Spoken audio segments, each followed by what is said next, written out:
Quand je repense au début de notre histoire, j'ai parfois du mal à croire que tout s'est terminé comme ça.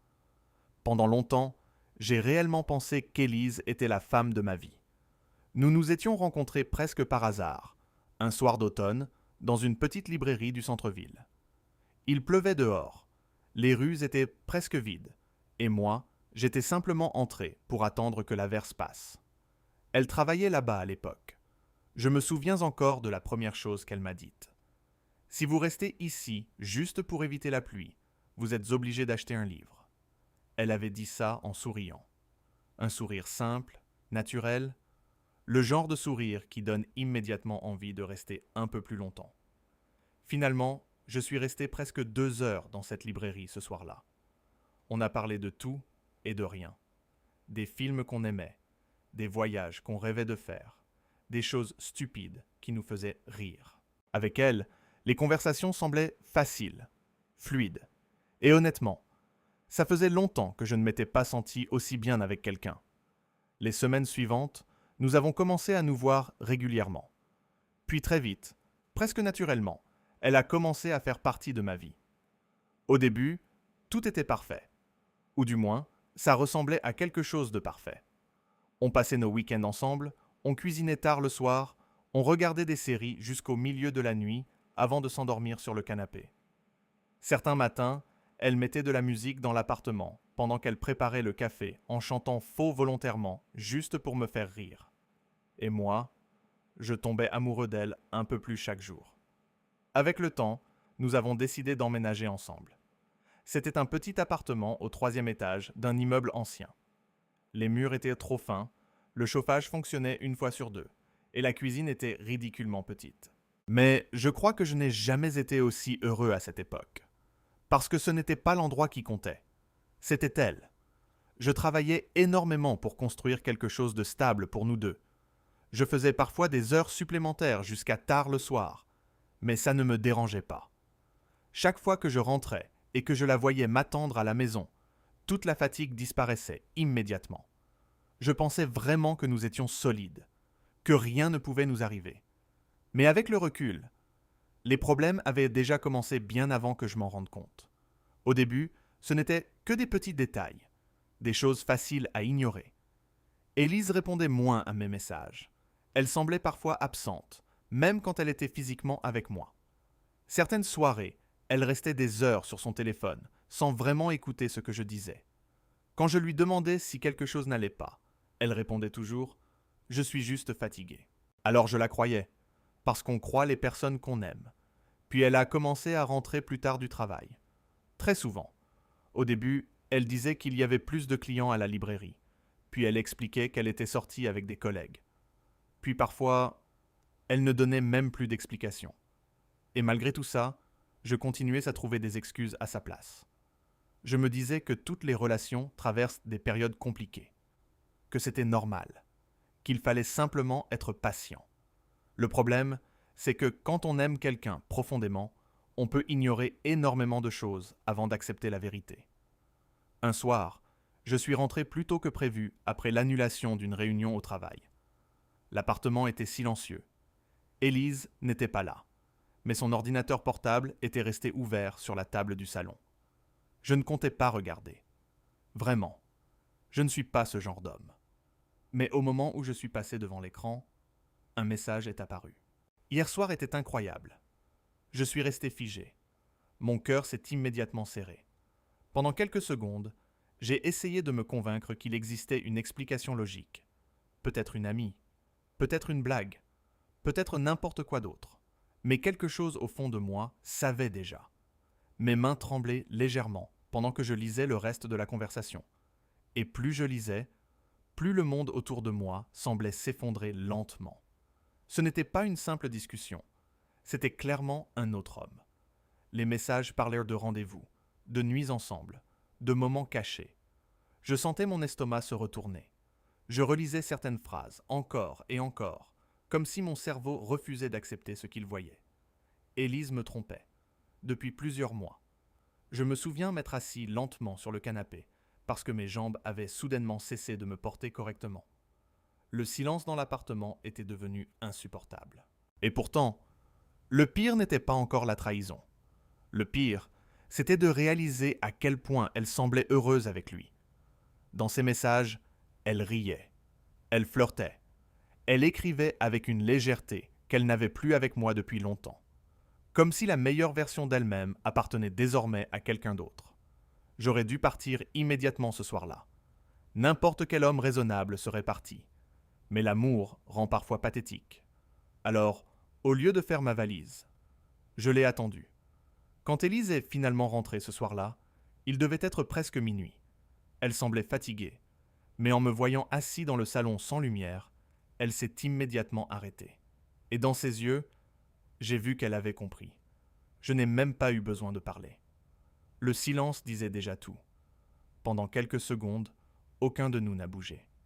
Puis elle a murmuré « Je peux expliquer ».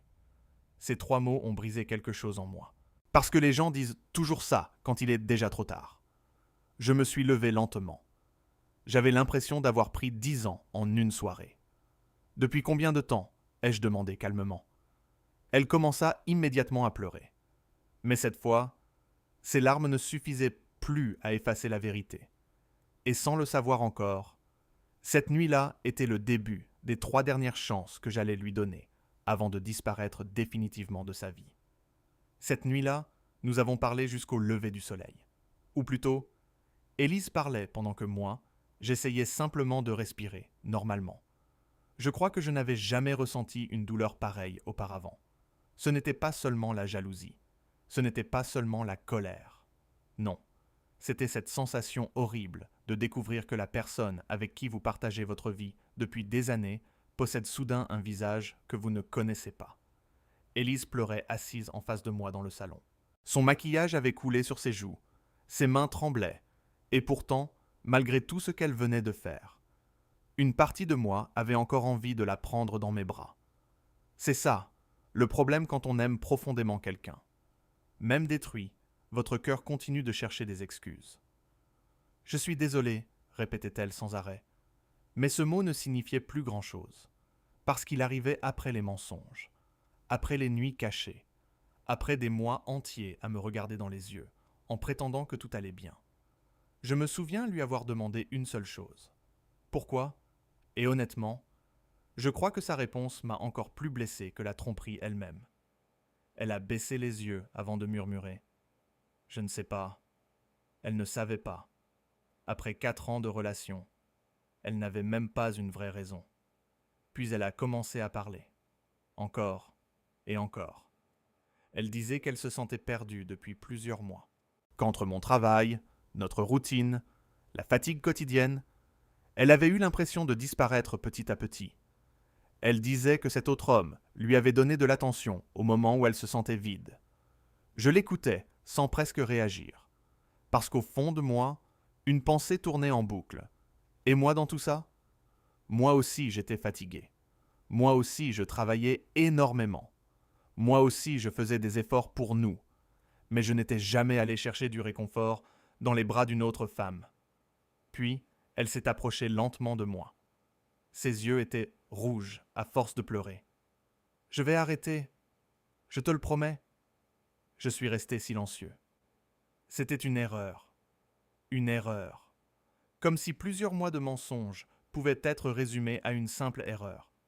Mais malgré toute la douleur que je ressentais, je n'arrivais pas à imaginer ma vie sans elle. Et je crois qu'elle l'a compris immédiatement. Parce qu'à ce moment-là, elle s'est effondrée dans mes bras. Elle pleurait tellement que son corps tremblait entièrement. « S'il te plaît, ne me quitte pas. » Ces mots ont détruit les dernières défenses qu'il me restait. Aujourd'hui, avec du recul, je comprends que j'aurais dû partir ce soir-là. J'aurais dû sauver ce qu'il restait de ma dignité.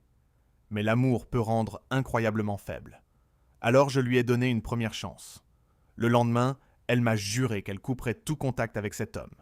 Elle m'a même montré les messages où elle lui écrivait que c'était terminé. À ce moment-là, j'ai voulu y croire. Non, j'avais besoin d'y croire. Parce que accepter la vérité aurait signifié accepter que toute notre relation était peut-être déjà morte depuis longtemps. Pendant quelques semaines, les choses semblaient aller mieux. Élise faisait énormément d'efforts. Elle rentrait tôt à la maison. Elle laissait son téléphone sur la table sans le cacher. Elle redevenait plus tendre, plus présente. Parfois, j'avais presque l'impression de retrouver la femme dont j'étais tombé amoureux. Et honnêtement, ces moments-là me donnaient de l'espoir. On recommençait à sortir ensemble. On parlait davantage. On riait parfois comme avant. Mais quelque chose avait changé à l'intérieur de moi. La confiance ne revient jamais complètement après une trahison. Même pendant les bons moments, une partie de mon cerveau restait constamment en alerte. Quand son téléphone vibrait, mon cœur se serrait immédiatement. Quand elle rentrait avec 10 minutes de retard, je commençais déjà à imaginer le pire. Je détestais devenir comme ça. Je détestais cette version méfiante et paranoïaque de moi-même. Mais surtout, je détestais le fait qu'elle ait créé cette peur en moi. Un soir, environ 1 mois après notre discussion, nous étions invités à l'anniversaire d'un ami. Tout semblait normal. Élise riait avec les autres invités, discutait, buvait un verre de vin. Et pendant quelques heures, j'ai presque oublié toute cette histoire. Puis elle est sortie répondre à un appel. Au début, je n'y ai pas prêté attention. Mais 10 minutes passèrent, puis 15. Quelque chose dans mon ventre commença immédiatement à se nouer. Je suis sorti discrètement sur la terrasse arrière de la maison. Et je l'ai vue. Elle parlait au téléphone à voix basse, dos tourné. Mais ce n'est pas ça qui m'a détruit. Non. C'est le sourire sur son visage. Ce sourire que je connaissais trop bien. Le même sourire qu'elle avait quand elle parlait à quelqu'un qui comptait vraiment pour elle. Quand elle s'est retournée et m'a vu, son expression a changé immédiatement. Trop rapidement. Comme quelqu'un pris en faute. « C'était qui ?» ai-je demandé calmement. « Une amie. » Elle a répondu trop vite. Et à cet instant précis, j'ai compris qu'elle mentait encore.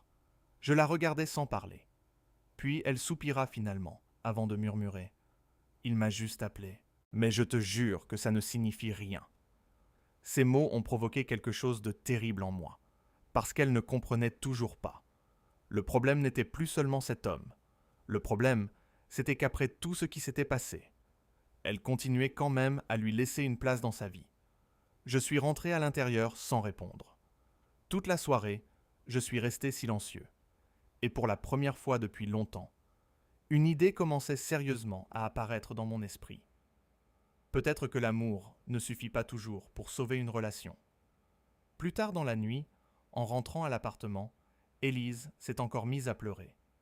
Elle répétait qu'elle m'aimait, qu'elle avait peur de me perdre, qu'elle ferait n'importe quoi pour arranger les choses. Et une fois encore, je l'ai cru. Ou peut-être que je voulais simplement retarder la fin. Alors, je lui ai donné une deuxième chance, sans encore comprendre que certaines personnes détruisent exactement ce qu'elles ont le plus peur de perdre. Après cette soirée, quelque chose s'est définitivement cassé entre nous. Même si Élise continuait de dire qu'elle m'aimait, même si elle pleurait chaque fois que je devenais distant, je sentais au fond de moi que notre relation ne ressemblait plus à de l'amour. C'était devenu une guerre silencieuse, une guerre faite de doutes, de non-dits et de fatigue émotionnelle. Et le pire dans tout ça, c'est qu'aucun de nous n'avait encore le courage de mettre fin à cette histoire. Les semaines suivantes furent étranges. Parfois, tout semblait presque normal. On cuisinait ensemble, on regardait des films, on dormait l'un contre l'autre comme avant. Mais il suffisait d'un simple détail pour que tout redevienne froid immédiatement. Un message reçu trop tard, un regard perdu dans le vide, un téléphone retourné sur la table. Et mon esprit recommençait à imaginer le pire. Je devenais quelqu'un que je ne reconnaissais plus, un homme constamment inquiet, constamment méfiant. Je vérifiais l'heure quand elle rentrait. J'observais ses réactions. J'analysais chacun de ses silences. Et honnêtement, je me détestais pour ça. Parce que avant Élise, je n'avais jamais été ce genre d'homme. Mais la trahison change les gens. Elle détruit la paix intérieure. Un soir, alors que nous dînions ensemble dans un silence pesant, elle posa soudainement sa fourchette avant de dire « Tu ne me regardes plus comme avant ». Je levai lentement les yeux vers elle. Et pour la première fois depuis longtemps, je répondis avec une honnêteté brutale. « Parce que je ne te vois plus comme avant ». Cette phrase lui fit immédiatement monter les larmes aux yeux. Mais moi aussi, je souffrais. Peut-être même plus qu'elle. Parce qu'elle, au moins, avait choisi cette situation. Moi, je la subissais. Cette nuit-là, nous avons eu notre première vraie dispute depuis des années. Pas une simple tension. Une vraie explosion. Tout ce que nous gardions à l'intérieur depuis des mois est sorti d'un seul coup. Je lui reprochais ses mensonges. Elle me reprochait d'être devenu froid. Je lui reprochais d'avoir détruit notre confiance. Elle disait que je lui faisais payer son erreur chaque jour. À un moment, elle cria presque « Tu veux quoi exactement? Que je passe le reste de ma vie à ramper devant toi ?» Je restais silencieux quelques secondes avant de répondre « Non, je voulais juste la femme que j'aimais avant tout ça. » Et cette phrase détruisit immédiatement toute sa colère. Parce qu'au fond, nous savions tous les deux que cette version d'elle-même avait disparu depuis longtemps. Après cette dispute, nous avons cessé de nous parler pendant presque 2 jours. L'appartement était devenu glacial. On se croisait comme 2 étrangers. Et malgré toute ma douleur, quelque chose me terrorisait encore plus. L'idée de perdre complètement Élise. C'est fou à quel point le cœur humain peut s'accrocher à quelqu'un même quand cette personne vous détruit. Puis un soir, elle est venue s'asseoir près de moi sur le canapé. Ses yeux étaient fatigués, rouges, comme si elle avait pleuré pendant des heures. « Je vais changer, » murmura-t-elle. Je ne répondis pas. « Je sais que tu ne me crois plus, mais je vais vraiment changer. » Elle prit doucement ma main entre les siennes. « Je veux qu'on recommence depuis le début. » Et encore une fois, une partie de moi eut envie d'y croire. Parce que malgré tout, je l'aimais encore. Alors nous avons essayé. Encore. Nous sommes partis quelques jours ensemble dans une petite ville près de la mer pour nous éloigner de tout. Et honnêtement, pendant ce voyage, j'ai cru retrouver un peu d'espoir. Élise souriait davantage. Elle semblait plus légère. On passait des heures à marcher sur la plage, à parler de notre futur, comme avant. Une nuit, elle s'est endormie contre moi, pendant que nous écoutions la pluie tomber contre la fenêtre de l'hôtel. Et dans ce moment précis, je me suis dit que peut-être nous pouvions encore nous sauver. Peut-être que l'amour était plus fort que les erreurs. Mais certaines blessures ne guérissent jamais vraiment. Le 4e soir du voyage, nous étions sortis dîner dans un petit restaurant face à l'océan. Tout allait bien, jusqu'au moment où son téléphone vibra.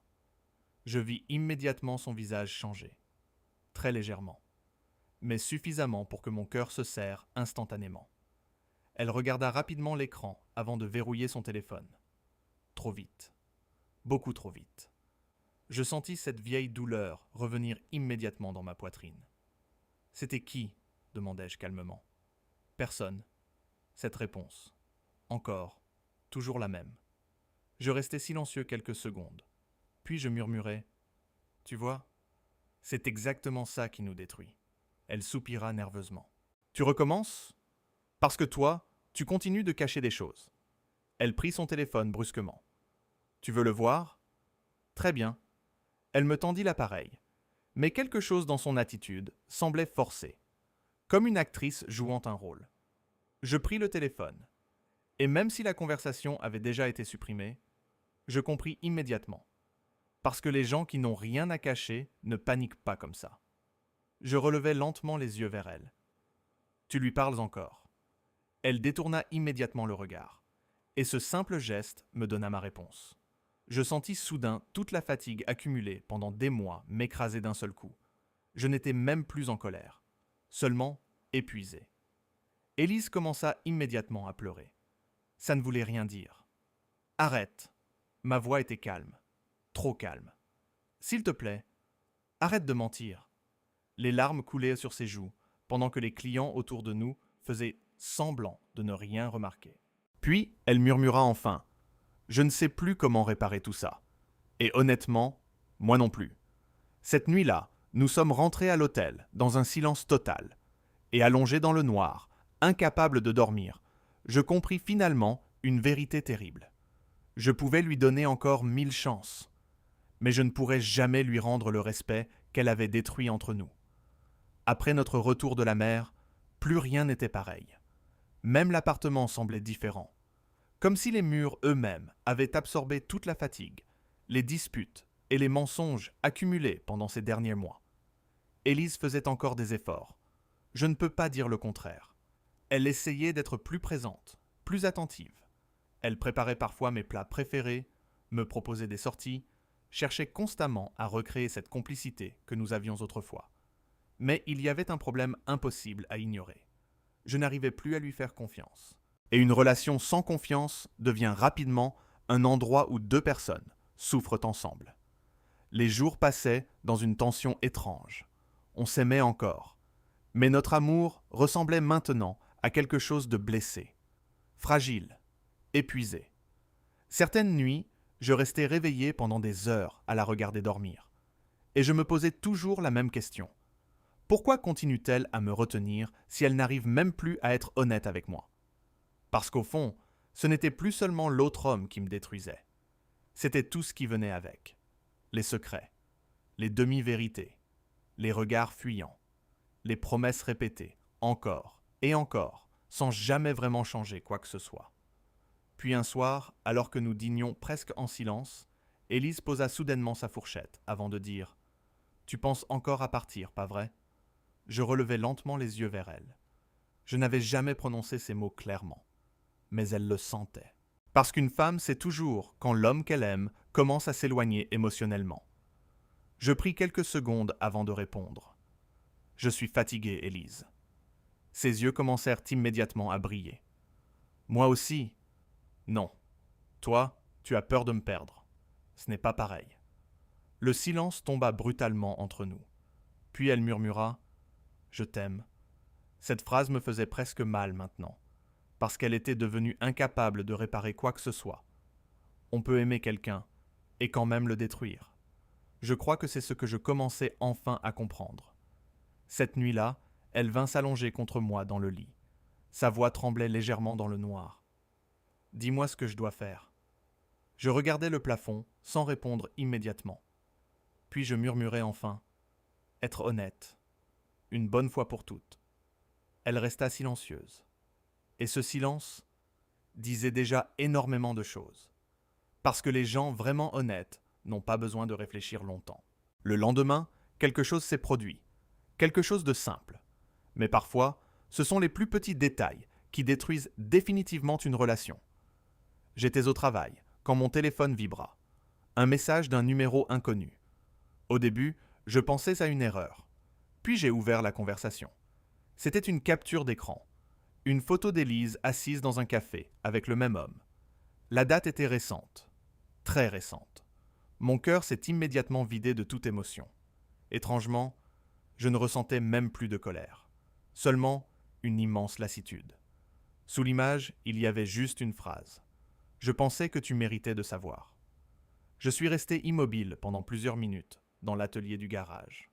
Le bruit autour de moi semblait lointain, comme étouffé. Puis j'ai finalement compris quelque chose d'essentiel. Je n'étais plus en train de sauver une relation. J'étais simplement en train de retarder une séparation inévitable. Et honnêtement, cette réalisation m'a presque soulagé. Parce que depuis des mois, je vivais dans une douleur permanente. Toujours entre l'espoir et la méfiance. Toujours entre l'amour et l'humiliation. Et j'étais épuisé. Complètement épuisé. Le soir, quand je suis rentré à l'appartement, Élise m'a immédiatement senti différent. Elle le vit dans mon regard avant même que je parle. « Qu'est-ce qu'il y a ?» Je posai calmement mon téléphone sur la table devant elle. La capture d'écran apparut à l'écran. Son visage perdit instantanément toutes ses couleurs. Elle semblait incapable de respirer correctement. Je peux expliquer encore cette phrase. Toujours cette phrase. Mais cette fois, quelque chose avait changé en moi. Je ne voulais plus d'explications. Je ne voulais plus entendre de promesses. Je ne voulais plus me battre pour quelqu'un qui continuait à choisir le mensonge, malgré toutes les chances que je lui avais données. « C'était la dernière fois, » murmurai-je calmement. Les larmes montèrent immédiatement dans ses yeux. « Non, s'il te plaît. 3 chances, Élise. » Ma voix tremblait légèrement malgré moi. « Je t'ai donné 3 chances. » Elle s'approcha rapidement de moi. « Je te jure qu'il ne s'est rien passé. » Je la regardai longuement avant de répondre. « Tu sais ce qui me détruit le plus ?» Elle pleurait déjà. « Ce n'est même plus cet homme. » Je sentais ma gorge se serrer. « C'est le fait que tu continues à me regarder dans les yeux, en pensant que je suis assez stupide pour croire encore à tes mensonges. » Elle s'effondra immédiatement en larmes. Des vraies larmes, violentes, désespérées. Mais cette fois, quelque chose en moi restait immobile. comme si mon cœur avait enfin atteint sa limite. Puis elle murmura une phrase qui me brisa encore un peu plus. Je sais pas pourquoi je fais tout ça. Et honnêtement, moi non plus. Parce qu'au fond, je savais qu'elle m'aimait probablement à sa manière. Mais certaines personnes détruisent les choses qu'elles aiment simplement parce qu'elles ne savent pas aimer correctement. Cette nuit-là, nous avons dormi chacun de notre côté du lit, sans presque parler. Et dans le silence de l'appartement, je pris finalement une décision que je repoussais depuis des mois. Le lendemain, je partirais définitivement. Je n'ai presque pas dormi cette nuit-là. J'étais allongé dans le noir, les yeux ouverts vers le plafond, pendant qu'Élise respirait silencieusement de l'autre côté du lit. Et pour la première fois depuis longtemps, mon esprit était calme. Pas heureux, pas soulagé, juste calme. Comme si une guerre intérieure venait enfin de se terminer. Pendant des mois, j'avais essayé de sauver quelque chose qui mourait lentement sous mes yeux. J'avais accepté les mensonges, les promesses, les excuses, simplement parce que je refusais d'imaginer ma vie sans elle. Mais cette nuit-là, je comprenais enfin une vérité simple. L'amour ne peut pas survivre seul. Il a besoin de confiance, de respect, d'honnêteté. Et tout ça avait disparu depuis longtemps entre nous. Vers 6 heures du matin, je me suis levé discrètement, sans faire de bruit.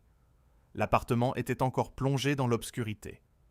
Je suis resté quelques secondes immobile, dans le salon, à regarder cet endroit où nous avions construit tant de souvenirs. Le canapé où nous avions passé des nuits entières à rire. La petite cuisine où elle chantait le matin. Les photos accrochées au mur. Toute une vie semblait encore présente dans chaque détail. Et pourtant, je savais déjà que tout était terminé. Je suis allé chercher une vieille valise dans le placard.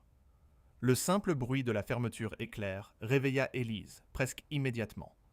Quand elle entra dans le salon et me vit ranger mes vêtements, son visage changea brutalement, comme si elle venait enfin de comprendre que cette fois, c'était réel. « Qu'est-ce que tu fais ?» Sa voix tremblait déjà. Je continuais calmement à plier mes affaires, sans répondre tout de suite. Puis je murmurai « Je pars ». Le silence qui suivit fut terrible. Élise resta immobile plusieurs secondes, avant de secouer doucement la tête. Non. Je fermai lentement la valise. C'est fini. Et à cet instant précis, elle s'effondra complètement. Les larmes commencèrent à couler immédiatement sur son visage, pendant qu'elle avançait vers moi. « S'il te plaît, fais pas ça. » Sa voix se brisait à chaque mot. Mais cette fois, quelque chose était différent chez moi. Avant, ses pleurs détruisaient toutes mes défenses. Avant, j'aurais immédiatement essayé de la rassurer. Mais maintenant, je voyais surtout toute la douleur accumulée pendant ces derniers mois. Toute ma fatigue, toute mon humiliation. Élise attrapa mes bras avec désespoir. « Je vais changer, je te le jure. » Je fermai les yeux quelques secondes, parce que j'avais déjà entendu cette phrase tellement de fois. Tu me l'as déjà promis. Elle pleurait encore plus fort maintenant. Cette fois, c'est vrai. Je relevai lentement les yeux vers elle. Et honnêtement, je crois que pour la première fois, elle comprit vraiment qu'elle était en train de me perdre. Pas temporairement. Pas comme pendant nos disputes. Non. Définitivement. Alors la panique envahit complètement son visage. « Je t'en supplie, ne pars pas. » Sa voix était presque méconnaissable. Je sentais mon cœur se serrer malgré tout. Parce que même après tout ce qu'elle m'avait fait, une partie de moi l'aimait encore. Et c'était probablement ça le plus douloureux. Aimer quelqu'un tout en sachant que cette personne détruit votre paix intérieure. Élise s'effondra à genoux devant moi. Je ne l'avais jamais vue comme ça auparavant. Elle pleurait tellement qu'elle avait du mal à respirer correctement. Je vais couper les ponts avec lui. Je vais tout faire. Je peux changer. Je la regardais en silence.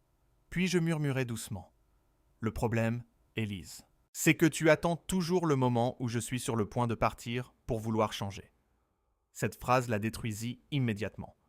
Parce qu'au fond d'elle, elle savait que c'était vrai. Je pris ma veste lentement, et soudain, elle me serra contre elle avec une force désespérée, comme si elle essayait physiquement de m'empêcher de disparaître. « Je t'aime », répétait-elle en pleurant. Je fermai les yeux, et pendant une seule seconde, J'ai eu envie de rester, parce que quitter quelqu'un qu'on aime vraiment est l'une des choses les plus difficiles au monde. Mais ensuite, je me suis souvenu de tout. Les mensonges, les nuits d'angoisse, la méfiance permanente, cette sensation constante de ne jamais être suffisant. Et j'ai compris une chose essentielle. Rester aurait fini par me détruire complètement. Alors doucement, j'ai retiré ses mains de ma veste. Elle me regardait avec des yeux remplis de terreur. « Tu vas vraiment partir ?» Je pris quelques secondes avant de répondre. Puis je murmurai. « Je t'ai donné 3 chances, Élise. » Ma gorge se serrait. Mais à force de pardonner quelqu'un, on finit parfois par se perdre soi-même. Ses larmes coulaient sans arrêt. Et malgré toute ma douleur, je savais que je faisais enfin la bonne chose. Alors j'ai ouvert la porte.